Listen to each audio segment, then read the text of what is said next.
We have with us Everly Rapp, a sixth grade teacher at Anderson Elementary School. And Everly, tell us a little bit about what you teach. Our building is a smaller building, so we only have two sixth grade teachers. To prepare them for their junior high, we split our content areas so that they get used to transferring from teachers and classes. So currently, I teach all of the math for all of the sixth grade students, and I also teach all of the science for the sixth grade students, while my teaching partner does the social studies and then the literature, language arts aspect. On the subject of curiosity learning, what is your perspective on taking curiosity as a departure point for teaching? When I think of curiosity, it brings it back to the aspect that I believe when we are instructing students, we need to try and make the learning as authentic and personal to the students as possible.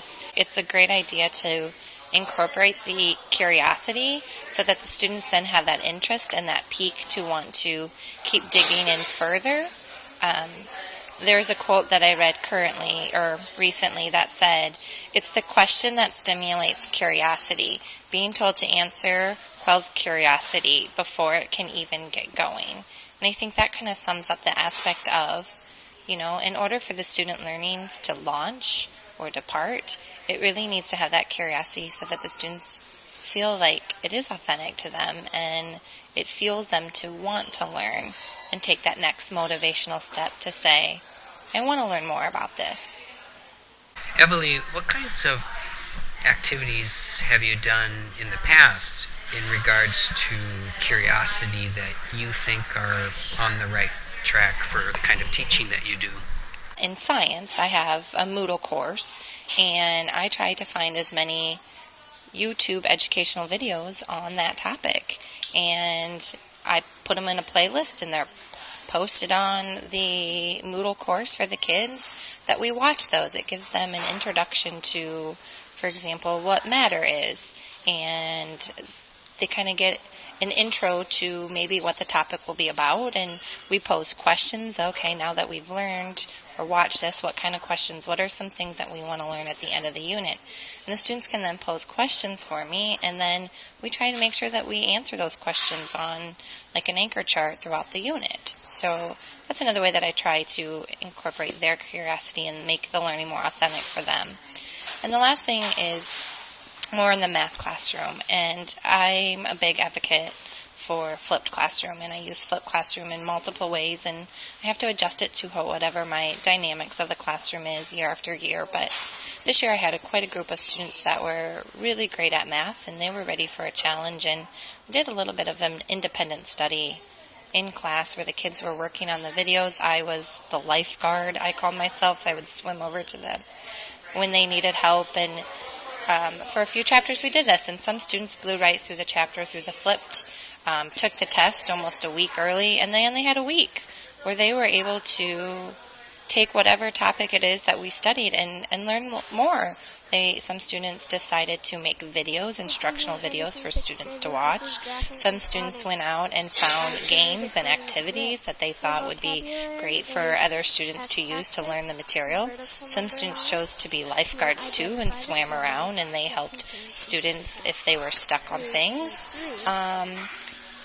And some students even took it further, and they, went to Khan Academy and learned different things. I had resources that they could use if they wanted to learn more about whatever topic we were studying, more about integers, and it was kind of a time for them that their learning didn't stop because they took the test. They were still were required to have an activity that they were working on, and it was kind of promoting their curiosity. They learned the content and away they wanted to go, and it was cool to see the kids decide, I've got my learning targets done, I've mastered them, now I'm going to learn some more. Looking ahead to the coming school year, Everly, what sort of processes would you like to implement in your classroom? Next year I'm thinking a little bit more of incorporating the aspect of getting the students more engaged and making it more authentic learning for them. And instead of having a unit perhaps in science, on engineering, at the end of the unit, a lot of times teachers will do a a research project at the end where, they're summarizing something that they've learned, or they're going and now researching a famous engineer. Well, what do we flip that concept and we start that research aspect throughout the whole unit? And we pose with them the aspect of engineering. And so they come up with their curiosity question on what they want to learn about engineering. And so the students throughout the whole unit are doing kind of a student inquiry where they're asking rich questions, investigating, finding out those answers. But once they find out those answers, then they go on and create new questions. So they pose a question, they do research and inquiry to try and figure out what it is to answer that question that they want to know about the topic.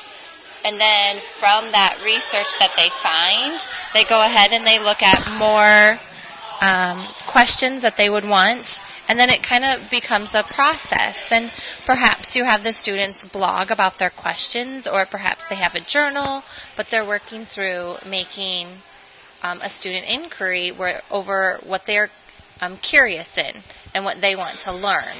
And it keeps on going. And perhaps their questions are answered through whatever I'm doing as a teacher taught, which could possibly be just videos and labs and discussions that we're having in class and the activities. So all that stuff is normally the unit that we're doing in class. And then the student inquiry could possibly just be homework where they're answering these questions along the way and trying to have a deep understanding of what they're curious about in their topic, if it's engineering or energy or whatever it is. I also like the aspect of, at the end of the class period, having them reflect back on their questions, having 5 minutes, 10 minutes to go and do some of that reflection also. And maybe it doesn't have to happen outside of class. And then in the end of the unit, you could have a presentation where maybe it's a menu. They do a Google presentation, or they create an object that they present to the class showing here were the questions that they had about energy or engineering, and through what they learned, this is modeling or representing all their new ideas and what they were curious about. Maybe they're writing a paper, whatever it is, something to show their learning, their individual learning of what they were curious about throughout the whole unit and what they learned on their own. It makes it really authentic to them. And then as they present it to the class, it brings ownership for them. And of course, I would want to make sure that I'm tying it to the learning target somehow. When they're posing their questions, I could be conferencing with them if they're blogging, and tying it to some type of a rubric at the end that is based off of the learning targets, where they can say things, on those aspects of that. I can communicate, the pros and cons and utilizing a product and how it performs. So they can say, I know that now through what I've learned in the process.